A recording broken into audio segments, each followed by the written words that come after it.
Hasina card খেলবেন, আবার বন্ধুত্ব চাইবেন, এটা চলবে না। দিল্লিকে ঢাকার কড়া বার্তা।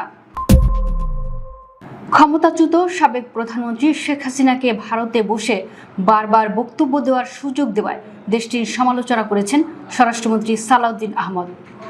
তিনি বলেন, শেখ হাসিনার বক্তব্যকে ভারত সমর্থন না করার কথা বলেও তাকে বিশ্ব মাধ্যমে কথা বলার সুযোগ দেওয়া এবং বাংলাদেশের সঙ্গে বন্ধুত্বপূর্ণ সম্পর্ক দুটো একসঙ্গে চলতে পারে না।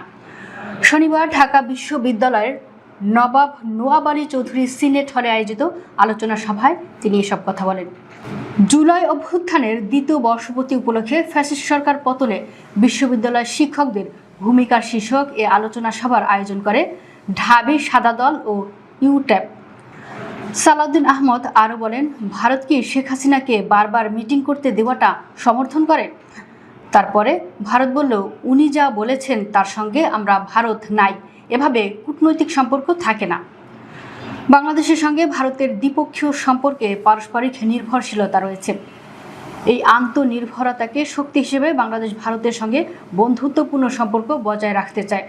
তবে সেই সম্পর্ক হতে হবে পারস্পরিক মর্যাদা, সম্মান ও সার্বভৌম সমতার ভিত্তিতে। আমরা কখনো আওয়ামী লীগ হতে পারবো না। আমরা বাংলাদেশের স্বার্থকে সমুন্নত রেখে পারস্পরিক মর্যাদা ও শ্রদ্ধা এবং সার্বভৌম সমতার ভিত্তিতে আপনাদের সঙ্গে সম্পর্ক রাখব। শেখ হাসিনাকে ঘিরে ভারতের অবস্থান নিয়ে প্রশ্ন তুলে সালাউদ্দিন আহমেদ বলেন, আপনারা হাসিনা কার্ড খেলবেন আর বাংলাদেশের সঙ্গে বন্ধুত্বপূর্ণ সম্পর্ক চাইবেন, দুটো বিপরীতমুখী। ভারতের নীতি নির্ধারক ও সরকার বিষয়টি বুঝবে বলে আশা প্রকাশ করি। শেখ হাসিনার সঙ্গে বিএনপি নেতাদের তুলনা করার সুযোগ নেই। তারেক রহমান দীর্ঘদিন লন্ডনে অবস্থান করে সেখানকার আইন মেনে রাজনীতি করেছেন।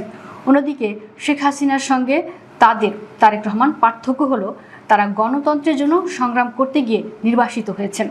শেখ হাসিনার সঙ্গে তাদের আরও পার্থক্য রয়েছে। ভারতের পার্লামেন্টে দেশটির পররাষ্ট্রমন্ত্রী এস জয়শঙ্কর হাসিনা ভারতে আশ্রয় নেওয়ার বিষয়টি উল্লেখ করেছেন এবং হিন্দন বিমানবন্দরে তাকে মন্ত্রী পর্যায়ের একজন ব্যক্তি অভ্যর্থনা জানিয়েছেন। এই বিষয়গুলো বাংলাদেশের বর্তমান বাস্তবতার সঙ্গে ভিন্ন। শেখ হাসিনার ভারতে অবস্থান ও বিভিন্ন বক্তব্যের প্রসঙ্গ তুলে স্বরাষ্ট্রমন্ত্রী বলেন, বাংলাদেশের মানুষের বিরুদ্ধে অস্থিরতা সৃষ্টি এবং গণতান্ত্রিক পরিবেশের বিরুদ্ধে কোনো ধরনের বক্তব্য দেওয়ার অভিযোগ থেকে ভারত তার দায়িত্ব এড়াতে পারে না। যদি কোনো পতিত স্বৈরাচার ফ্যাসিস্ট গণহত্যার জন্য যিনি দায়ী, যিনি এই দেশে মানবতার বিরুদ্ধে অপরাধ করেছেন, তাকে কি ডেমোক্রেটিক কালচারের কোনো নেতা হিসেবে ভারত স্বীকৃতি দিতে পারে? এই প্রশ্ন আপনাদের রইল। শেখ হাসিনার বিরুদ্ধে বাংলাদেশের আন্তর্জাতিক অপরাধ ট্রাইব্যুনালের রায় ও চলমান মামলার প্রসঙ্গ তুলে তিনি বলেন, তার বিরুদ্ধে মৃত্যুদণ্ডের রায় রয়েছে এবং আরও মামলা চলমান। শেখ হাসিনার পক্ষ থেকে বাংলাদেশের মানুষের কাছে কোনো অনুশোচনা বা দুঃখ প্রকাশও করা হয়নি। ভারতে হাসিনার বক্তব্য অ্যালাউ করছেন। একই সঙ্গে ভারত বাংলাদেশের সঙ্গে একটা বন্ধুত্বপূর্ণ সম্পর্ক চাইছে, দুটো তো একসঙ্গে যায় না। শেখ হাসিনাকে ভারতে বসে বারবার বিশ্ব মাধ্যমের সঙ্গে কথা বলার সুযোগ দেওয়ার বিরোধিতা করে মন্ত্রী বলেন, আমরাও ওইটাও সমর্থন করি না যে আপনারা ওখানে বসে একজন ফ্যাসিস্ট গণহত্যাকারী দণ্ডিত অপরাধী, যিনি গণতন্ত্রের বিরুদ্ধে মানবতার বিরুদ্ধে অপরাধ করেছেন, তাকে বারবার এই সুযোগ দেবেন বিশ্ব মিডিয়ার সঙ্গে কথা বলতে।